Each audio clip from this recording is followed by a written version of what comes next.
সেই জন্য আমি বলি যে हवाई चप्पल सफेद साड़ी बंगाल की नारी ममता बनर्जी एक नारी पूरे बीजेपी पर भारी 365 दिन 365 রকম ভাবে কি করে ভারতীয় জনতা পার্টিকে নাকে দড়ি দিয়ে ঘোরাতে হয় সেটার ক্লাসটা মমতা ব্যানার্জির কাছ থেকে গিয়ে নিয়ে আসতে হবে। তোমরা যে স্কুলে ক্লাস 8 ক্লাস 9 ক্লাস 10 পড়ো সেই স্কুলের হেডমিস্ট্রেসের নাম হচ্ছে মমতা ব্যানার্জি, মাথায় রাখবে। কাজে যতই করো হামলা আবার জিতবে বাংলা, আর যতই নাড়ো কলকাঠি চতুর্থ মে নবান্ন সিঁড়ি দিয়ে উঠবে হাওয়াই চটি হাওয়াই চটি হাওয়াই চটি। SIR করে 92 লক্ষ মানুষের নাম বাদ দিয়ে দিয়েছে ভয় যে আমরা তো জিততে পারছি না।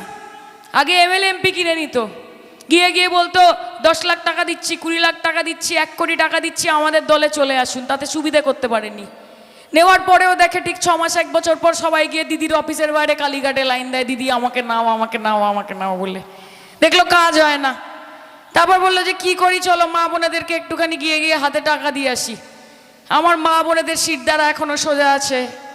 মমতা বন্দ্যোপাধ্যায় যাদেরকে ভালোবেসেছে, যারা মমতাদির ওপর আস্থা রেখেছে, তারা কোনোদিনই মমতাদির পিঠে ছুরি মারেনি, কখনো ছুরি মারবে না। তারা শুভেন্দু অধিকারী নয়, তারা শুভেন্দু অধিকারী নয়। মা বোনেরা ফিরিয়ে দিয়েছে। বললো তাহলে কোনোভাবেই জিততে পারছি না, ইডি আছে, CBI আছে, NIA আছে, ইনকাম ট্যাক্স আছে, FIR আছে, সব কিছু করেও দেখছে জিততে পারছে না। আরে তোমার আছে কোটি কোটি টাকা, কারি কারি ক্ষমতা, যে তোমার আছে কোটি কোটি টাকা কারি কারি ক্ষমতা, আর আমার আছে হাওয়াই চটি সাদা শাড়ি, একটাই মমতা। খেলা হবে খেলা হবে খেলা হবে। এখন আবার নতুন শুরু করেছে, বলছে আমাদের যদি ভোট দেন, যদি মোদিবাবুকে নিয়ে আসেন, তাহলে 3000 টাকা করে অন্নপূর্ণা ভান্ডার দেবো। হ্যাঁ মায়েরা এইসব বলতে হলে বলবে আগে 1500 টাকা অ্যাডভান্স দাও দেখি, বলবে আগে। কেন বলবো না? এই নরেন্দ্র মোদী কি বলেছিল যে 15 লক্ষ টাকা ব্যাংক অ্যাকাউন্টে, কে পেয়েছে হাত তোলেন তো? 15 পয়সা, 15 টাকা, 150 টাকা কেউ পেয়েছেন? নরেন্দ্র মোদী পাঠিয়েছে, জুমলাবাজ ফেরেববাজ পাঠায়নি। বলেছিল আমি বছরে বেকার যুবকদের 2 কোটি চাকরি দেব। 12 বছর ধরে শাসন করছেন, 12 বছরে 24 কোটি চাকরি। হাত তোলো তো নরেন্দ্র মোদীর দেওয়া চাকরি কজন পেয়েছে আমাদের এখান থেকে? কে পেয়েছে? তাহলে ভোটের আগে উড়ে উড়ে আসা, জুড়ে জুড়ে বসা, আর এসে এসে বলা ভালোবাসি ভালোবাসি। আর যে ইলেকশন মিটে যাবে, যখন ঝড় আসে, যখন বন্যা আসে, যখন আগুন লাগে, যখন অশান্তি হয়, তখন মমতা ব্যানার্জি এবং দীনেন্দার মতো মানুষরা আপনাদের পাশে থাকে। আর তখন বিজেপির জন্য আপনারা গান গান, কোথা কোথা খুঁজেছি তোমায় তুমি জানো না, ঠিক কিনা মা?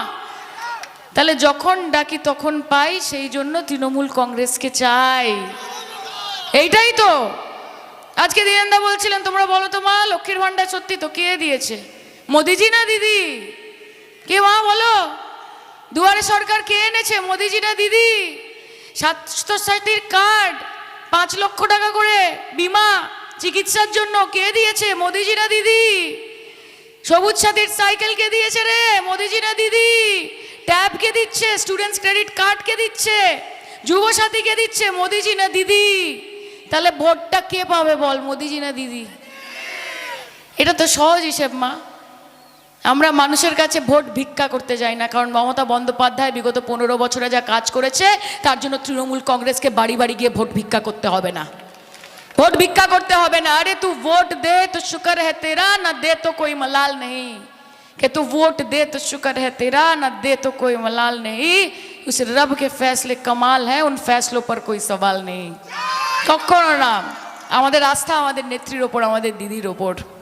আর ওইখানে যারা বলছে सबका साथ, सबका विकास, सबका विश्वास, আসলে কি নিজের সাথ, বড়লোকদের বিকাশ, গরিবদের বিনাশ, আর দেশের সর্বনাশ, গণতন্ত্রের সর্বনাশ, সংবিধানের সর্বনাশ। এটাই হচ্ছে ভারতীয় জুমলা পার্টি, বাংলা জ্বালাও পার্টি। আমরা এখানে হিন্দুরা মুসলমানরা একসাথে থাকি। আমি যখন যেখানে যাই আমি দেখি সবাই মিলেমিশে একসাথে ভালোবেসে রয়েছে। আরে ধরती को तुमने बांट दिए, चांद सितारों का क्या होगा? कि धरती को तुमने बांट दिए, चांद सितारों का क्या होगा? नदियों के कुछ कुछ नाम रखे, बहती धारों का क्या होगा, कि बहती गंगा भी पानी है, आबे जमजम भी पानी है, कि बहती गंगा भी पानी है, आबे जमजम भी पानी है। पंडित पिए मुल्ला पिए, पानी का मजहब क्या होगा, जलेर धर्म की, रक्तेर धर्म की। বাংলায় দাঁড়িয়ে তুমি ধর্মের রাজনীতি করবে? আজকে শ্রীরাম আমাদের মনে থাকে, আমাদের মাথার ওপর আশীর্বাদের ছায়া হয়ে থাকে। তৃণমূল কংগ্রেসের কোনো রকমের দরকার পড়েনি শ্রীরামের নামে স্লোগান দিয়ে দিয়ে ভোট কেনার। জয় শ্রীরাম বলে বলে মানুষকে উস্কানো, দাঙ্গা লাগানোর প্রবণতা, এটাতে মর্যাদা পুরুষোত্তম রাম নিজে খুশি হন না, কারণ মর্যাদার উল্লঙ্ঘন করছে ভারতীয় জনতা পার্টি।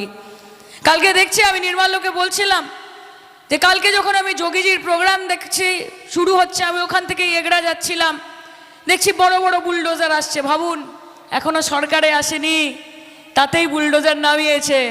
আর সরকারে এলে এখন রাস্তায় নামিয়েছে, এরপর আপনাদের বাড়ির ওপরে চালাবে বুলডোজার। এটাই হচ্ছে ভারতীয় জনতা পার্টি, খাল কেটে কুমির।